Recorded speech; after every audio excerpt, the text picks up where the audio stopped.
तो नमस्कार दोस्तों, चलिए स्टार्ट करते हैं आज का टॉपिक। आज के इस टॉपिक में हम लोग पढ़ने वाले हैं प्राइमरी ऑक्सिलरी वर्ब। यह हमारा वर्ब का 8वां पार्ट है। इसके बाद हमारा जितने भी मॉडल्स हैं ये सारी चीजें खत्म हो जाएगी वर्ब का। ठीक है, तो स्टार्ट करते हैं डू से। तो डू का देखिए, एक चीज जान लेते हैं कि प्राइमरी ऑक्सिलरी वर्ब में हम लोग जो भी मॉडल्स रहेंगे वो केवल और केवल मेन वर्ब के साथ साथ हेल्पिंग वर्ब का भी दोनों के रूप में काम करेगा। ठीक है, तो यहाँ पर जो डू रहेगा वो मेन वर्ब के साथ साथ हेल्पिंग वर्ब की भी काम कर सकता है। डू के साथ साथ बी और हेल्प भी होता है, ये भी मेन वर्ब के साथ साथ हेल्पिंग वर्ब का काम करेगा।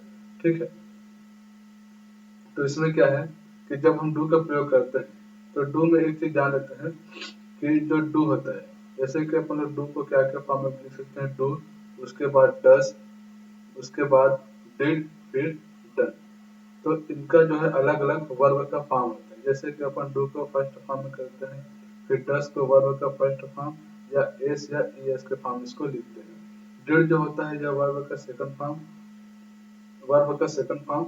और ये जो डन होता है, ठीक है, ये जो होता है थर्ड फॉर्म। तो इस तरीके से हम लोग डू के फॉर्म को बना सकते हैं।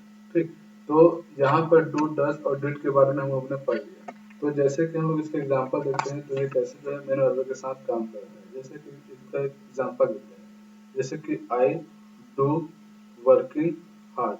ठीक है, यहाँ पर बोला क्या जा रहा है, वर्किंग हार्ड। अब यहाँ पर देखिए, जो डू है वो हेल्पिंग वर्ब का काम करेगा और जो वर्किंग है वो मेन वर्ब का काम करेगा। ठीक है, या फिर इसको ऐसे ही बोल सकते हैं, अगर आई डू माई वर्क, मैं यहाँ पर अपना काम कर रहा हूँ। ठीक, तो यहाँ पर डू क्या हो जाएगा, मेन वर्ब हो जाएगा। तो इस तरीके से डू को हम लोग क्या कर सकते हैं, हेल्पिंग वर्ब के साथ साथ मेन वर्ब के रूप में भी काम कर सकते हैं। जैसे कि यहाँ पर अगर हम लोग बात करें डिड को लेकर, तो यहाँ पर जैसे कि आई डिड नॉट नो। ठीक है, जैसे कि हम लोग यहाँ पर क्या बोल सकते हैं कि मैं उसको नहीं जानता हूँ।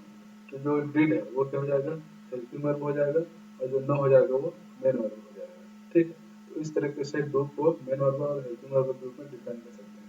सबसे इम्पोर्टेंट बात है कि डू और डन के बीच में कौन कौन से वर्ब का फर्स्ट फॉर्म है, सेकंड फॉर्म है, थर्ड फॉर्म है, इसको जानना बहुत जरूरी है।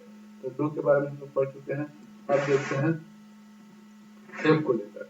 हैव में क्या होता है, हैव में एक होता है हैव और एक होता है हैड। ठीक है, तो इसमें हैव और हैड होता है। तो इसमें क्या होता है, एक चीज पोजेसेशन। पोजेसेशन का मतलब होता है अधिकार बताना।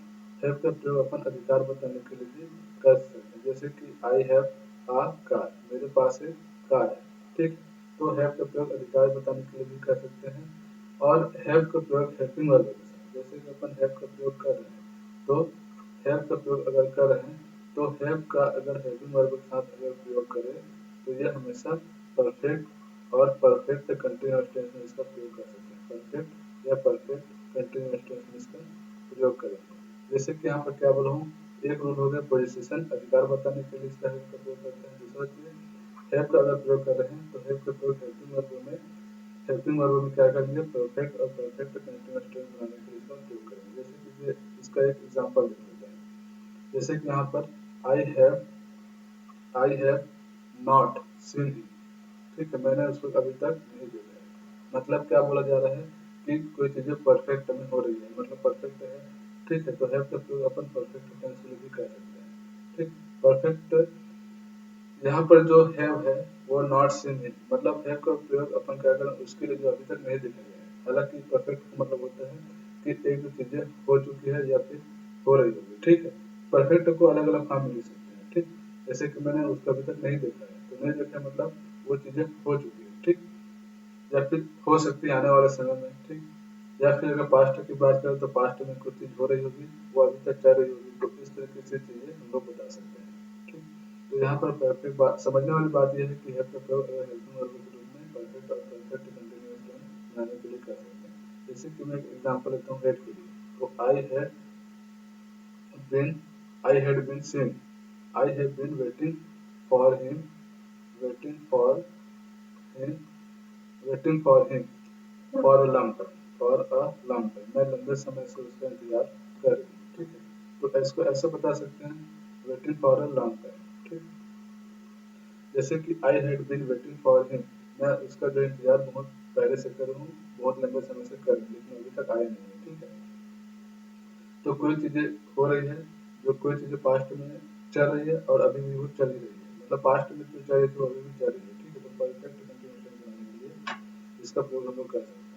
फिर इसको में इसको अच्छे तरीके से हम लोग पढ़ेंगे कैसे जो परफेक्ट और परफेक्ट कंटिन्यूस का प्रयोग करते हैं। अभी के लिए बस इतना जानिए कि हेल्प और एड का प्रयोग कैसे करेंगे। हेल्प का प्रयोग प्रोनाउंसिएशन या अधिकार बताने के लिए करेंगे, और जो हेड जो हेल्पिंग वर्ब में है उसका प्रयोग कर रहे हैं, हेल्पिंग वर्ब के रूप में अगर कर रहे हैं तो हमेशा जो फॉर्म रहेगा वो परफेक्ट और परफेक्ट कंटिन्यूस टेंस के हिसाब से ही रहेगा। ठीक है, बस इतना जानिए।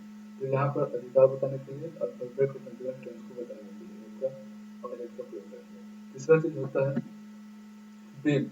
बीन में बी जो होता है बी जो होता है वर्ब का बेस फॉर्म होता है, वर्ब का बेस फॉर्म होता है, और इसके अंतर्गत इज, एम, आर।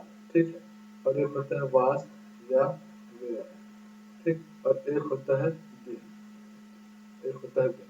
तो इस जो होता है उसको वर्ब का फर्स्ट फॉर्म या जो होता है एस या एस के फॉर्म में लिखते हैं। ठीक है, बी क्या होता है वर्ब का बेस फॉर्म होता है, लेकिन इसके अंतर्गत इज, एम, आर होता है, वास से वेयर होता है, बीन होता है। तो इज जो होता है वर्ब का फर्स्ट फॉर्म होता है जिसको ए से एस के रूप में करते हैं।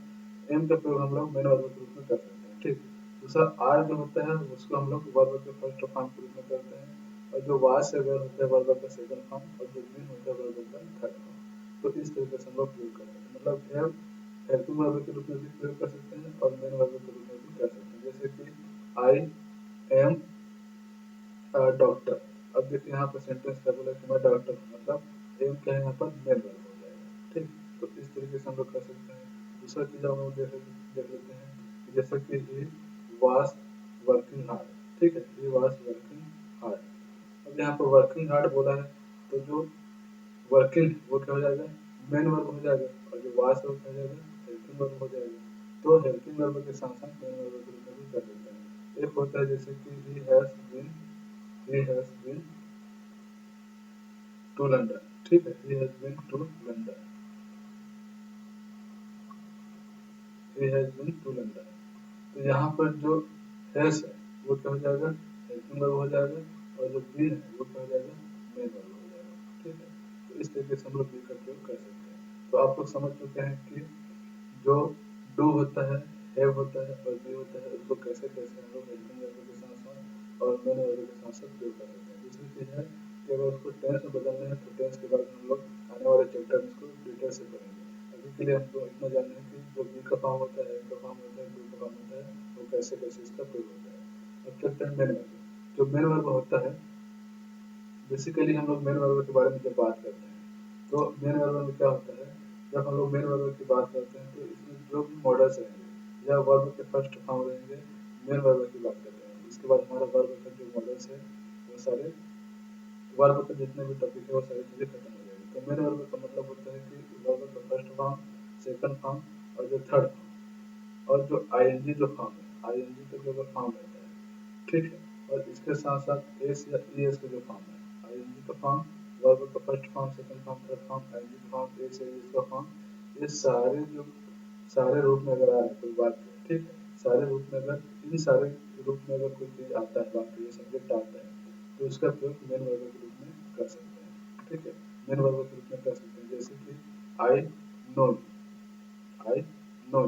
तो नो क्या है यहाँ पर वर्ब का फर्स्ट फॉर्म है। अगर मैं इसको आई न्यू न्यू कर दूं तो ये क्या हो जाएगा, वर्ब का थर्ड फॉर्म हो जाएगा। ठीक है, ये सेकंड फॉर्म हो जाएगा। तो इस तरीके से हम लोग इसको बता सकते हैं, मतलब ये क्या हो जाएगा, मेन वर्ब हो जाएगा। जो वर्ब का फर्स्ट फॉर्म है यही क्या हो जाएगा, मेन वर्ब। यहाँ पर वर्ब का सेकंड फॉर्म है, ये हो जाएगा मेन वर्ब। तो ऐसी चीजों को हम लोग बता सकते हैं। मतलब समझने वाली बात यह है कि अगर वर्ब का फर्स्ट फॉर्म आता है, सेकंड फॉर्म आता है, या थर्ड फॉर्म आता है, या आईएनजी का फॉर्म आता है, तो ये इस वाक्य में एक साथ अगर आ रहे हैं तो ये हो जाएगा मेन वर्ब के साथ, मेन वर्ब के रूप में काम करेगा। ठीक है, तो यहाँ तक वर्ब की सारी चीजें कंप्लीट हो चुकी है। अब हम क्वेश्चन आंसर करेंगे ताकि आप लोग को अच्छे से समझ आए। मिलते हैं नेक्स्ट वीडियो में।